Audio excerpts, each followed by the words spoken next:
مسیح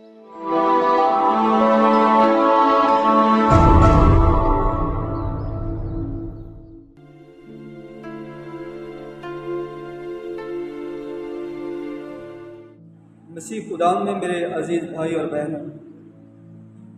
آج ہم سال کے دوران 22ویں آمد وار کی عبادت میں شریک ہیں، اور آج خدا کا کلام ایک انتہائی اہم مسیحی خوبی کی طرف ہماری توجہ معزول کرواتا ہے، اور وہ خوبی ہے عاجز ہونا۔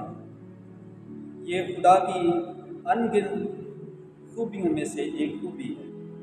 اور بطور مسیحی خدا کے بیٹے اور بیٹیاں ہونے کے لحاظ سے اسے اپنانا ہمارا فرض ہے۔ آج کے دن ہمیں یہ موقع دیا گیا ہے کہ ہم یسوع مسیح کے نقش قدم پر چلیں، جو حلیمی اور عاجزی کا پیکر ہے۔ آج کی پہلی تلاوت جو یشوع بن سراح کی کتاب سے لی گئی ہے، ہماری رہنمائی کرتی ہے کہ ہمیں خدا کے ساتھ اور ایک دوسرے کے ساتھ گہرا رشتہ قائم کرنے کی ضرورت ہے۔ ہمیں حلیمی جیسی خوبی کو اپنانے کی دعوت دی گئی ہے۔ عاجزی اور حلیمی ہمارے خداوند یسوع مسیح کی زندگی اور مشن کا واضح نشان ہے، اور اسی لیے یہ ہماری زندگی کا بھی حصہ ہونا چاہیے۔ اس کے علاوہ ہمیں اس سے بھی آگاہ کیا گیا ہے کہ تکبر ایک بیماری ہے جس کا علاج صرف اور صرف خداوند یسوع مسیح کی پیروی کرنا اور خدا پاک کا کلام ہے۔ دوسری تلاوت میں ہمیں بتایا گیا ہے کہ ہماری منزل آسمانی یروشلم ہے، یعنی زندہ خدا کا شہر جہاں انبیاء کرام اور مقدسین بستے ہیں۔ ان کی اس شہر میں موجودگی کی وجہ ان کی حلیمی اور فروتنی سے بھرپور زندگی ہے جو انہوں نے زمین پر گزاری۔ ایک مغرور کا یہاں ہونا ناممکن ہے، کیونکہ ایک مغرور دل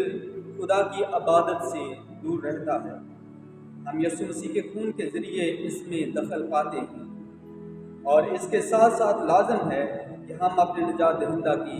پیروی کرتے رہیں۔ آج کی پاک انجیل میں خداوند یسوع مسیح نے حلیمی اور فروتنی کی ہدایت دی ہے، جس پر عمل کر کے ہم نجات حاصل کر سکتے ہیں۔ اس کی لازوال تعلیم اول کو آخر اور آخر کو اول کر دینے کی قوت رکھتی ہے۔ وہ خود فرماتے ہیں کہ کیونکہ جو کوئی اپنے آپ کو بڑا بنائے وہ چھوٹا کیا جائے گا، اور جو کوئی اپنے آپ کو چھوٹا بنائے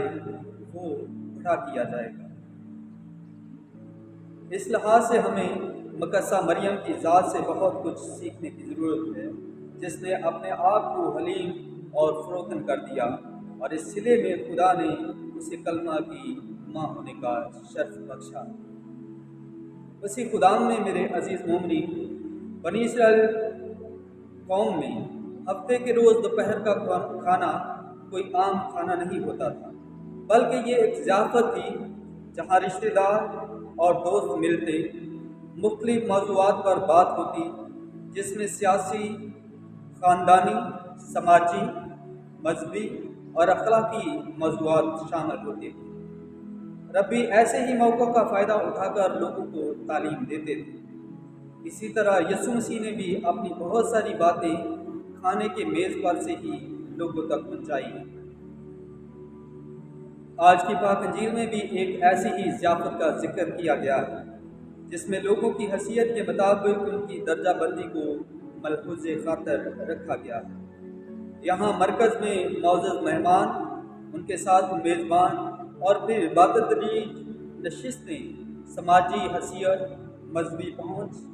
دولت اور عمر کے مطابق ترتیب دی گئی ہے۔ یہاں جب یسوع مسیح یہ دیکھتے ہیں کہ کیسے لوگ صدر نشینی کو زیادہ اہمیت دے رہے ہیں، تو وہ ان کی رہنمائی کچھ یوں کرتے ہیں کہ بلکہ جب تو بلایا جائے تو سب سے نیچی جگہ پر بیٹھ، تاکہ جب وہ جس نے تجھے بلایا ہے آئے تو تجھ سے کہے کہ اے دوست آگے بڑھ کر جا بیٹھ، تب تیرے سب ہم نوالوں کے سامنے تیری عزت ہو۔ یہ بات پہلے بھی بائبل مقدس میں درج ہے، جیسے کہ مثال کی کتاب میں لکھا ہے کہ بادشاہ کے سامنے فخر نہ کر اور بڑے آدمی کی جگہ مت کھڑا ہو، کیونکہ اگر تجھ سے کہا جائے کہ یہاں اوپر آ تو یہ اس سے بہتر ہوگا کہ تو کسی امیر کے حضور پست ہو۔ اسی طرح شمعون ربی جو رسولوں کا ہم عصر تھا، اس نے اپنے شاگردوں کو سکھایا تھا کہ جو آپ کا ہے اس سے 2-3 جگہ نیچے رہو اور انتظار کرو کہ میزبان آپ سے کہے کہ اوپر آؤ۔ اسے یہ کہتے ہوئے سننا بہتر ہوگا کہ اوپر آؤ بجائے یہ سننا کہ نیچے جاؤ۔ لہٰذا یوں معلوم ہوتا ہے کہ یسوع مسیح نے انہی باتوں کو دہرایا ہے۔ مسیح خدا میں میرے عزیز مومنین، اگرچہ یہ الفاظ ایک جیسے ہیں مگر یسوع مسیح کی باتوں کا متن بالکل مختلف ہے، کیونکہ یسوع مسیح دنیاوی لحاظ سے اعلیٰ مقام حاصل کرنے کے لیے ایسے کسی بھی رویے کو اختیار کرنے کے لیے نہیں کہتے،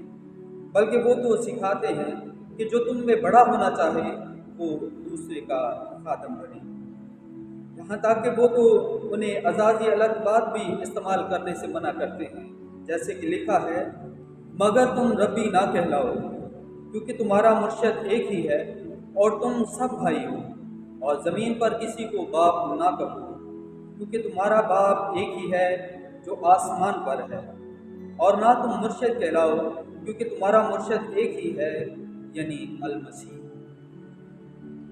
یسوع مسیح یہ جانتے تھے کہ ان کے شاگردوں کے درمیان اعلیٰ مقام کے لیے کیسا تناؤ پیدا ہوگا، اسی لیے انہوں نے اپنے آخری کھانے کے موقع پر خدمت کے حقیقی معنی کو دوبارہ پیش کیا۔ یسوع مسیح چاہتے تھے کہ بڑا بننے یا لیڈر ہونے کے حقیقی مطلب اس کے شاگردوں کے ذہن میں ایک عہد کی طرح نقش ہو جائے، جیسے کہ انہوں نے کہا، مگر تم ایسے نہ ہو بلکہ جو تم میں بڑا ہے چھوٹے کی مانند اور سردار خدمت کرنے والے کی مانند، کیونکہ بڑا کون ہے، وہ جو کھانا کھانے بیٹھا ہے یا وہ جو خدمت کرتا ہے؟ کیا وہ نہیں جو کھانا کھانے بیٹھا ہے؟ مگر میں تمہارے درمیان خدمت کرنے والے کی مانند۔ اس کے بعد یسوع مسیح اس فریسی کی طرف متوجہ ہوتے ہیں جس نے اسے مدعو کیا تھا کہ جب تو چاشت یا عشائیے کی تیاری کرے تو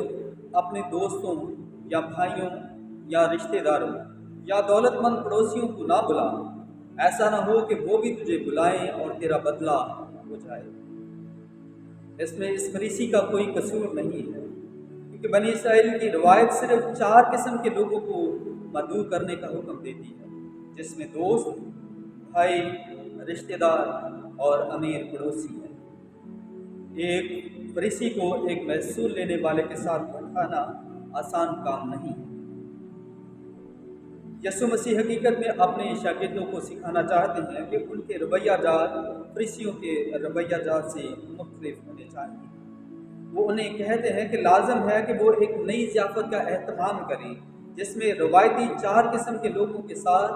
نئے 4 قسم کے لوگ بھی شامل ہیں۔ لکھا ہے، بلکہ جب تو ضیافت کرے تو غریبوں، لنجوں، لنگڑوں اور اندھوں کو کھلا۔ پرانے عہد نامے کے مطابق یہ نئے 4 قسم کے لوگ ہیکل میں جانے سے ممنوع تھے، اور ان کی یہ حالت ان کے گناہوں کی واضح نشانی تھی۔ بنی اسرائیل کے لیے یہ لازم تھا کہ دعا میں شامل ہونے والا ہر شخص دیانتدار، کامل، پاکیزہ اور بے عیب ہو، لیکن یسوع مسیح اعلان کرتے ہیں کہ وہ ایک نئی ضیافت شروع کرنے کے لیے آیا ہے، ایک ایسی دعوت جہاں ہر طرف سے رد کیے ہوئے لوگ سب سے پہلے مہمان بنتے ہیں۔ عزیز مومنین، ہمارے معاشرے میں یسوع مسیح کی تعلیمات پر عمل پیرا ہونا آسان نہیں ہے، کیونکہ بہت دفعہ ہم اس تعلیم سے بھٹک جاتے ہیں اور اس بات کو مقدس یعقوب رسول یوں بیان کرتے ہیں، اس لیے کہ اگر کوئی شخص سونے کی انگوٹھی اور عمدہ پوشاک پہن کر تمہاری جماعت میں آئے اور ایک غریب میلے کچیلے کپڑے پہنے آئے اور تم اس عمدہ پوشاک والے کی طرف متوجہ ہو کر کہو کہ یہاں بخوبی بیٹھ، اور غریب سے کہو کہ وہاں کھڑا رہ یا یہاں میرے پاؤں کی چوکی کے نیچے بیٹھ، تو کیا تم نے باہم طرفداری نہ کی